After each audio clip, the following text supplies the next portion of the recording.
అందరికీ నా హృదయపూర్వక నమస్కారాలు. కూటమి ప్రభుత్వం అధికారంలోకి వచ్చి దాదాపు 60 రోజులు కావస్తుంది. నేను పంచాయతీరాజ్ శాఖ, అటవీ శాఖ బాధ్యతలు స్వీకరించిన తర్వాత పంచాయతీ శాఖకు సంబంధించి చాలా రివ్యూలు చేశాం.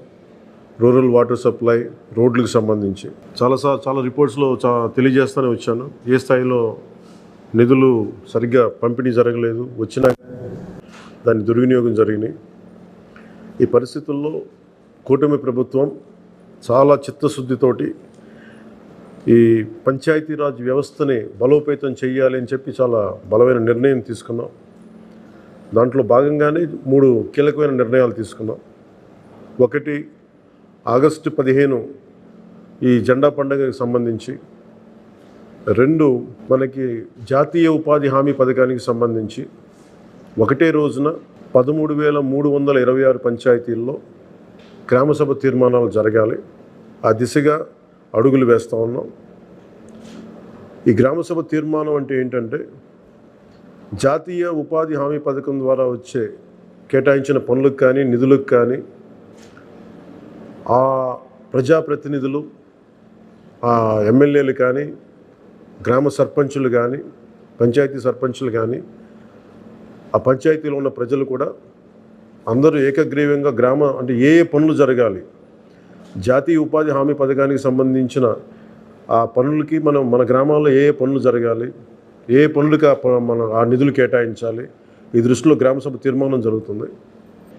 విడివిడిగా కాకుండా ఒకటే రోజున 13,326 పంచాయతీల్లో ఒకటే రోజున గ్రామసభ తీర్మానాలు జరగాలని కీలకంగా ఆదేశించడం అయినది. ఆ విధంగా ముందు ఒకటి చేస్తూ ఉన్నాం. రెండవది, జల్ జీవన్ మిషన్. అంటే ప్రతి ఇంటికి కుళాయి అనేది ప్రధానమంత్రి గారి ఆకాంక్ష, ఆశయం. ఏ ప్రభుత్వం కనీసం మానవ హక్కు ఇది. అలాంటి జల్ జీవన్ మిషన్కి సంబంధించి గత 5 సంవత్సరాలుగా ఎక్కడ కూడా సంతృప్తికరంగా గత ప్రభుత్వం చేయలేదు. రాష్ట్రంలో గ్రామీణ తాగునీటి సరఫరా ఇది అసలు ఏ స్థాయిలో ఉంది?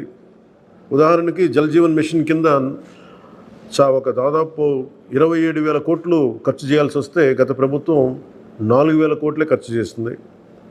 ఆ 4,000 కోట్లు ఖర్చు కూడా పెట్టిన విధానం ఏ స్థాయిలో ఉంది? నిజంగా నీటి సరఫరా అవుతుందా? ఉదాహరణకి చాలామంది ఎమ్మెల్యేలు అందరూ కూడా నా దృష్టికి తీసుకొచ్చిందా కూడా, నాకు వాళ్ళు ఇచ్చే ఈ పిటిషన్స్ కానీ ఇవన్నీ కూడా ఏం తెలియజేస్తున్నాయంటే, పంచాయతీల్లో కానీ గ్రామాల్లో కానీ జేజే మిషన్ కింద పైప్ లైన్లు వేశారు, కానీ దానికి ఆ నీటి సరఫరా ఉండే ఇది లేదు, దానికి వాటర్ సోర్స్ లేకుండా పైప్ వేసి వెళ్ళిపోయారు. అంటే దీని వెనక ఏమనిపించిందో, నిజంగా ఏదైనా వీళ్ళు డబ్బులు చేసుకోవడానికి పైప్ లైన్లు వేసి వదిలేశారన్నది ఆలోచన వచ్చి దాని మీద ఏం ఆదేశించాం పంచాయతీరాజ్ శాఖ ఉన్నతాధికారులందరినీ ఏంటంటే, అసలు రాష్ట్రంలో గ్రామీణ తాగునీటి సరఫరా పరిస్థితి ఎలా ఉంది, ఎన్ని గ్రామాలకి పైప్ లైన్స్ బాగున్నాయి, నీటి సరఫరా స్థాయి ఎలా ఉంది, రోజుకి ఎన్ని లీటర్లు నీళ్ళు వస్తున్నాయి, అలాగే ప్రస్తుత పరిస్థితి తెలుసుకోవడానికి దాదాపు ఒక 12 అంశాల మీద మేము సర్వే చేయమని ఆదేశించాం. దీన్ని పల్స్ సర్వేగా మీ దృష్టికి తీసుకొస్తున్నాం. ఇది పల్స్ సర్వే చేపడుతున్నాం. దీంట్లో వచ్చిన డేటా ఆధారంగా జల్ జీవన్ మిషన్ని కూటమి ప్రభుత్వ ఆధ్వర్యంలో అత్యంత పకడ్బందీగా ప్రణాళిక రచన చేయడానికి ఈ సర్వే నిర్వహిస్తున్నాం. ఒకసారి ఈ డేటా పాయింట్స్ అన్నీ రాగానే ఏ పంచాయతీల్లో నీళ్ళు వస్తున్నాయి, ఏ పంచాయతీల్లో పైప్ లైన్లు డ్యామేజ్ అయినాయి, అసలు గత ప్రభుత్వం చేసిన 4,000 కోట్ల రూపాయల ఖర్చు నిజంగా ఆ ఉద్దేశింప పనులకి జరిగిందా లేదా, వీటన్నిటిని కూడా ఈ పల్స్ సర్వేలు మనకి తెలిసి వస్తాయి. దీని సమూలంగా ప్రజలందరికీ సమీప భవిష్యత్తులో తెలియజేస్తాను. అలాగే గ్రామ పంచాయతీలు, పంచాయతీరాజ్ వ్యవస్థ బలోపేతం కావాలంటే సర్పంచ్ వ్యవస్థ చాలా కీలకమైంది. గత ప్రభుత్వం పంచాయతీ ఎన్నికలు సరిగ్గా నిర్వహించలేకపోవడం వల్ల మనకు నిధులు రాలేకపోయినాయి. చాలాసార్లు మేము అధికారంలోకి రాకముందు పంచాయతీ మనకి సర్పంచ్లందరూ మా దృష్టికి తీసుకొచ్చింది ఏంటంటే, కనీసం మాకు బ్లీచింగ్ పౌడర్ కూడా మాకు కొనుక్కునే డబ్బులు లేవు మా దగ్గర. వాళ్ళ అకౌంట్లో పడ్డా కానీ డబ్బులు ఈ ప్రభుత్వం ఈ డిస్కౌంట్స్ అని చెప్పి డబ్బులు తీసేసుకున్నారు. సో పంచాయతీల నిర్వహణకి ఎన్నికలు జరిగినాయి, కానీ పంచాయతీల నిర్వహణకి సంబంధించి ఏ విధంగా వారికి సరైన ఆర్థిక పరిపుష్టి జరగలేదు నిధులు పడ్డాక. నిధుల దుర్వినియోగం జరిగింది, అది మీ అందరికీ తెలిసిందే. దానికి మరింత వివరంగా ఎప్పటికప్పుడు తెలియజేస్తాం. సో ముఖ్యంగా పంచాయతీరాజ్ వ్యవస్థని, సర్పంచ్ వ్యవస్థని బలోపేతం చేయాలన్నదే మా కూటమి ప్రభుత్వం తాలూకు ఆశయం, ఆకాంక్ష. దాంట్లో భాగంగా ఇప్పుడు దాకా గత 30 సంవత్సరాలుగా, గత 1990 నుంచి ఇప్పటిదాకా ఎప్పుడు మన 15 ఆగస్టు పండగ జరపడానికి ఇప్పుడు దాకా నిధులు ఇప్పుడు సమకూర్చలేదు. చాలా నామకే వాస్తే నామమాత్రంగా ప్రతి పంచాయతీకి, చిన్న పెద్ద పంచాయతీలకి 100 రూపాయలు, చిన్న పంచాయతీలకి, పెద్ద పంచాయతీలకి 250 రూపాయలు చొప్పున ఇచ్చేవారు. ఒకవైపేమో గాంధీ గారి కలల కన్నా పల్లెలు పట్టుకొమ్మలు అంటూ ఉంటాం, గ్రామీణ స్వరాజ్యం అని మాట్లాడతాం. కానీ ఎన్నికల్లో నిలబడ్డ పంచాయతీ సర్పంచ్కి మటుకు జెండా పండుగ నిర్వహించాలంటే వాళ్ళకి ఇచ్చే డబ్బులు 100 రూపాయలు, 250 రూపాయలు. ఈ రివ్యూ మీటింగ్స్లో మాకు తేలింది ఏంటంటే 100 రూపాయలకి, 250 రూపాయలకి 13,326 పంచాయతీల్లో ఏం చేయగలరు? మేము ఒకటే ఆదేశించాను, రాగానే చాలా ఘనంగా జరుపుకోవాలి.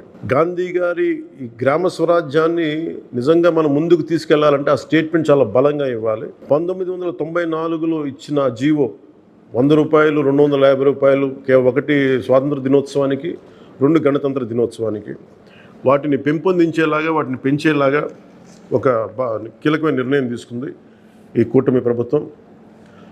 ప్రతి ఒక్క పంచాయతీలో సర్పంచులు తలెత్తుకొని సగౌరవంగా జెండా వందనం చేసేలాగా రాష్ట్రంలోని ఎన్డీఏ ప్రభుత్వం నిర్ణయం తీసుకుంది. ఆగస్టు 15న స్వాతంత్ర దినోత్సవ వేడుకల నిర్వహణకు నిధులు కొరత లేకుండా చేశాం.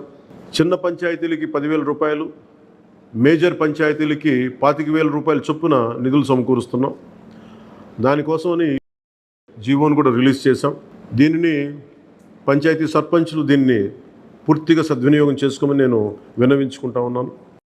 ఇప్పటి వరకు పంచాయతీలకి ఇంత పెద్ద స్థాయిలో ఆగస్టు 15, జనవరి 26 వేడుకలకు నిధులు ఇచ్చింది లేదు.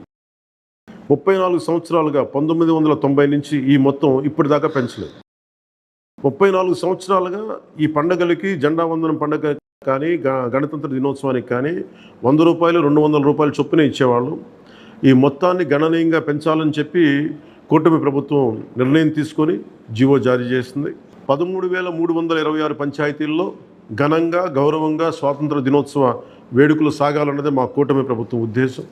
ఇప్పటి వరకు సర్పంచులు అతి స్వల్ప మొత్తాలతో వేడుకలను ఘనంగా చేయలేకపోయేవాళ్ళు. ఈ విషయం నా దృష్టికి వచ్చింది రివ్యూస్లో. దీనిపైన ఉన్నతాధికారులతో మాట్లాడి ఏ దశలోనూ ప్రజలు ఎన్నుకున్న సర్పంచుల ఆత్మగౌరవం తగ్గకుండా దేశంలో పవిత్రమైన 15 ఆగస్టు గణతంత్ర వేడుకలు గర్వంగా చేసుకునేలాగా, సగర్వంగా చేసుకునేలా చర్యలు తీసుకొని చాలా స్పష్టంగా ఆదేశాలు ఇచ్చారు. ఆ దిశగానే నిర్ణయం చేశాం. 5,000 లోపు ఉన్న జనాభా ఉన్న గ్రామాలకి 10,000 రూపాయలు, 5,000 పైబడ్డ జనాభా ఉన్న గ్రామాలకి 25,000 రూపాయల చొప్పున నిధులు అందిస్తాం. గాంధీ మహాత్ములు కలలుగన్న గ్రామ స్వరాజ్యం సిద్ధించాలన్నదే మా కూటమి ప్రభుత్వం తాలూకు తపన, ఆకాంక్ష. అందులో భాగంగానే పంచాయతీలకి తీర్చిదిద్దే ప్రక్రియకు శ్రీకారం చుట్టాం. ఈ ఆగస్టు 15 నుంచి పారిశుద్ధ నిర్వహణ, రక్షిత తాగునీటి సరఫరా, మౌలిక వసతులతో కల్పనతో గ్రామాల సర్వతోముఖాభివృద్ధి దిశగా అడుగులు వేస్తున్నాం. గౌరవ సర్పంచులందరికీ నా విజ్ఞాపన, ప్రభుత్వం నుంచి విన్నపం, ఆగస్టు 15 నాటి వేడుకల్లో అందరి భాగస్వామ్యం ఉండాలి. పంచాయతీ పరిధిలోని పాఠశాలల్లో వ్యాసరచన, క్విజ్, డిబేట్ పోటీలు, క్రీడా పోటీలు నిర్వహించాలని కోరుకుంటా ఉన్నాం. ఉపాధ్యాయులు భాగస్వామ్యంతో వీటిని నిర్వహించాలని కూడా ఆదేశాలు ఇచ్చాం. గ్రామంలో స్వాతంత్ర సమరయోధులు, రక్షణ రంగంలో పనిచేసిన వారు, ముఖ్యంగా పారిశుద్ధ్య కార్మికులకు సత్కారాలు చేయాలి.